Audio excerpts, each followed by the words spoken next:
What's up, guys? Welcome back to my YouTube channel. It's your girl Sewanu Kushalu. I'm back here again, and thank you guys for being back here as well. Yeah, today's video is also a fun one, and to all my new subscribers, by the way, thank you guys so much. I got a couple of new subscribers, and to you guys, I say welcome. Thank you. I am Sewanu Kushalu, as you all know, aka S to the K.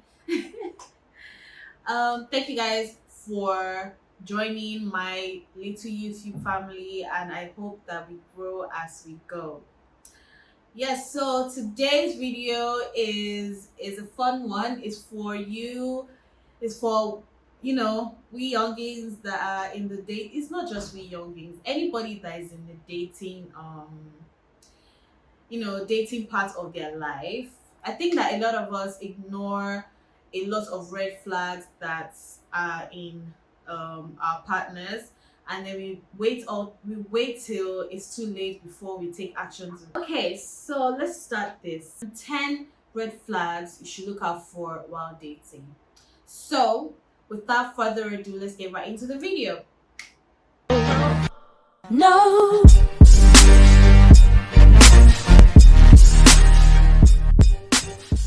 Now, note, no one goes into a relationship thinking like their partner is going to be a horrible person or just a bad person in general. But then everybody sees their partner as this angel because let's be real, in the honeymoon stage, a lot of people pretend to be people who fit into the type of whoever they're dating, and sometimes they might be rough around the edges, but the good always outweighs the bad in the beginning of the relationships, in the beginning of the honeymoon stage. And disclaimer, I forgot to do disclaimer. I was hoping, because it was raining today and these constructors will not come today, but apparently they waited for the rain to stop. So disclaimer, like I said in my previous videos, there's really nothing I can do. So anyways, back to the topic on hand. So yeah, like I said, nobody goes into relationships thinking, oh, they're going to be this, their partners are going to be this bad person or bad whatever. But there are some little things that you look out for that shows you the true character of your partner, and it's usually better to look out for these things so it's not too late after you've had a child or you've gotten married or you're few years into a relationship before you actually take action or do something about it.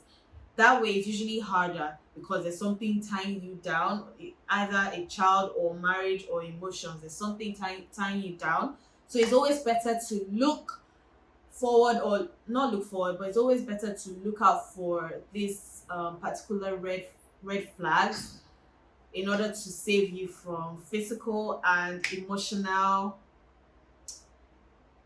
situations, hardship. Okay, and number 10, we have they always badmouth their past relationships. Now, don't get me wrong, people have been in very horrible relationships that they use that as well. They tend to speak about it in order to heal. Like, people heal differently, so it's allowed when, stuff like that happens. But I want you guys to take note of how they speak about their past relationships based on let's use the word crazy. Most of them will say, oh, my ex was crazy, my ex was crazy. All of them are always crazy except you. And most times, usually what they do that make this exes crazy, and they tend to leave that part out. So look for how bad they badmouth their past relationships, because they are more likely to badmouth you if the relationship should end based on whatever situation it was. But yeah. And number 9, we have you always have to justify their bad behavior outside. First of all, you're nobody's babysitter, you're nobody's parent. If if if you have to always justify how your partner acts in public, then please do yourself a favor and run. Because, for instance, you have to justify why your partner is rude to your friends all the time. It's ridiculous. Because why? Why are you doing that? If that's not your personality, I don't think it's draining to keep having to justify why a person is a certain way, and it's very ridiculous to me. Yeah. Do not justify, do not try and justify bad behaviors outside. And number 8, we have they always criticize you. Now, it's good to always express how you feel about certain situations or about certain things that your partner may have done or may have not done. But when it comes to situations like how you look, what you eat, how you behave in certain places, then it's a problem. Because you're you, and no matter how, once you start noticing a pattern like that, no matter how you change for them, they're never going to be satisfied. So do yourself a favor and see this as a red flag. Don't see this as, oh, he's just, or he or she, don't see this as they're just trying to make you a better person. No, they're never going to be satisfied. They're going to keep on trying to change something about you because you keep enabling it, you keep allowing it, and in the long run, you're going to eat breakfast. And number 7, we have they're mean to people. So this is very important, because I always tell people, watch how um the person you just started dating, watch how they treat people in general. Like, you go out on a date, go out to have dinner on a date, and just watch how they treat the waitresses or the waiters. Watch how they treat people when you go to the workers, when you go to the movies or anywhere you go. Just watch how they treat people. If they're really mean to people, if they're really rude to people, and just condescending in general, chances are that after your honeymoon stage, this is how they're going to treat you. So it's always a very important. These are little things that, even through their facade, you see how they are. Like, if they're putting on this mask of being a very lovely person to you, once you see them treat other people, because they feel like you're not going to notice little things like that. Once you see how they treat, like, other people, just know that when after the honeymoon stage, that's most likely how they're going to treat you. And number 6, we have they refuse to take responsibility. This one is also very important, because you want watch how, when they do something wrong, that's visibly wrong, instead of actually um coming to terms with the fact that, taking responsibility for the fact that they did something wrong, they tend to beat around the bush. They tend to look for ways to throw it around, look for ways to look for reasons as to why they did it, instead of actually taking responsibility of the fact that they did it. It's not about why you did it. It's the fact that you did it. You're wrong, and just, like, you know face it, take responsibility for it.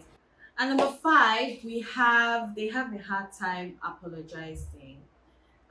This obviously is comes after taking responsibility, because people who don't take responsibility for their actions also tend to not like apologizing. Like I said, they look for excuses why they did something, instead of actually facing the fact that they did something. So because of that, they don't want to apologize, because it makes them feel like you feel like they're wrong, if that makes sense. They don't like apologizing. Bottom line, apologizing is, like, also part of, it's also basis of a very good relationship, because you do something someone doesn't like, instead of just prolonging it, making it just a serious matter, if you know you're wrong, you apologize. And number five, we have they cross boundaries. Now, this is very important. So I need you guys to actually um take note of this one, because it's something that a lot of us overlook, because we're just like, okay, they're our partner anyway, so we might as well overlook this one, but it shouldn't be. So of course, in the early stages of the relationship, maybe like the first few weeks or months, some boundaries might be crossed because you guys have not communicated on that aspect on what your boundaries are. But I believe, like, in after a couple of months, it should have been. um but if after a couple of months your partner still shows signs of crossing your bound not showing signs, if your partner actually crosses your boundaries all the time, or pushes your boundaries even, then chances are that they don't respect you as a person. Because if they can't respect your boundaries, then they don't respect you as a person. Boundaries are very important, because it's like your safe space. It's like what you've created to save your to maintain your peace. So if they keep pushing that, and if they keep crossing that, then they don't respect you, and they don't care about whatever reasons why you've created said boundaries. While your rules and your boundaries change over time, it's also very important to not allow your partner influence or this decision. If you change your boundaries, let it be because you're comfortable enough to change your boundaries, not because your partner has an issue, your an issue, or doesn't like the boundaries, or is always complaining about it. Change it because of you. Don't change it because of your partner. And if your partner keeps insisting and pushing these boundaries and crossing it, then please, that's just sign of a very bad relationship, and it's I think you should consider leaving that. Next one, we have you have to always put on a facade, or you have to always pretend.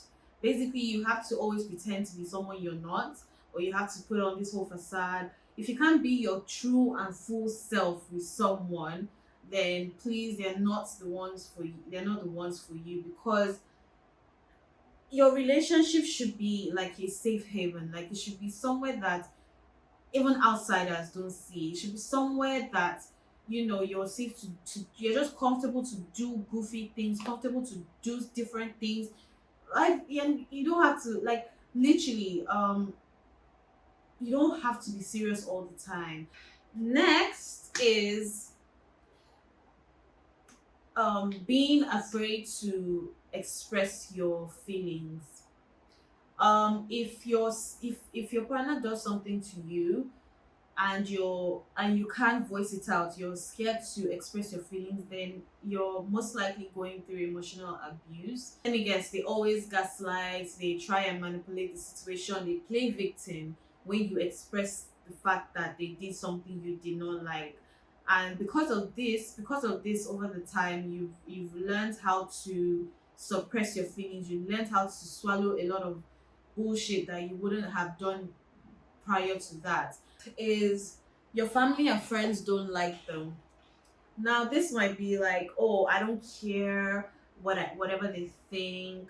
I don't care. And sometimes families and friends do take it too far, because some of them can be fake. So this one, you have to be extremely careful, because you have to also know why they don't like them, or you have to also be very confident in yourself to be able to understand why.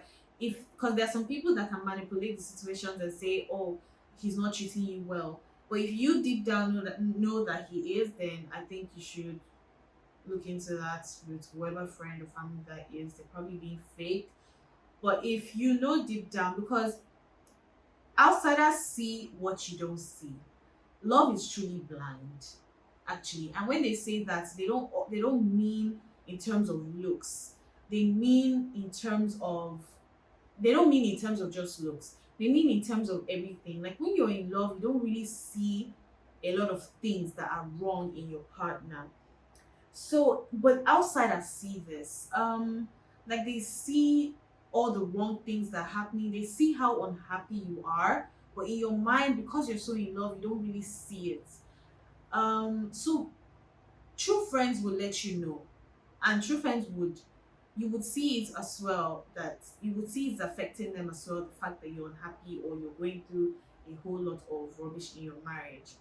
um Marriage relationship. Oof, marriage was so deep, but yeah, there. So those are few red flags that I can think of at the moment.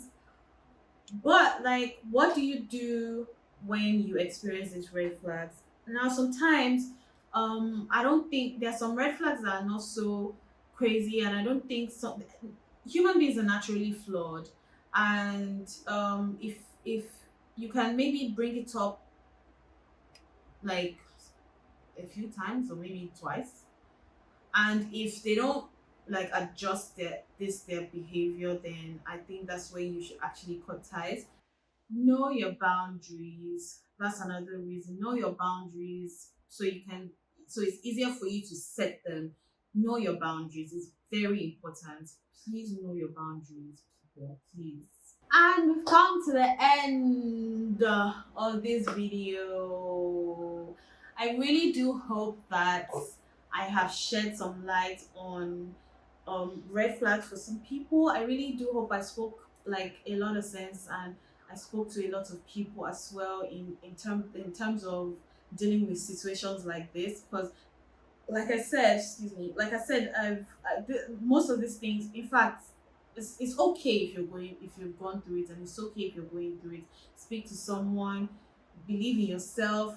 It's never the end of the world. Don't think that you would die if you leave somebody, because like I said, this is based on experience for me. I've gone through all of it from 10 to number 1. I've gone through all of it. So it's okay. Like I also thought that it was going to be the end of the world if I was going to leave this person, but I did, and I'm fine. And this is third year out of it. I'm completely fine. I'm breathing, as you can see. I'm no more flawless, sis. So, but I hope this video did help you. And if you have any other ones to add, please let me know in the comments, and so other people can read as well. And yeah, thank you guys so much for watching. Don't forget to like and subscribe and share this video. Hit the notification bar, and I will see you guys in my next video.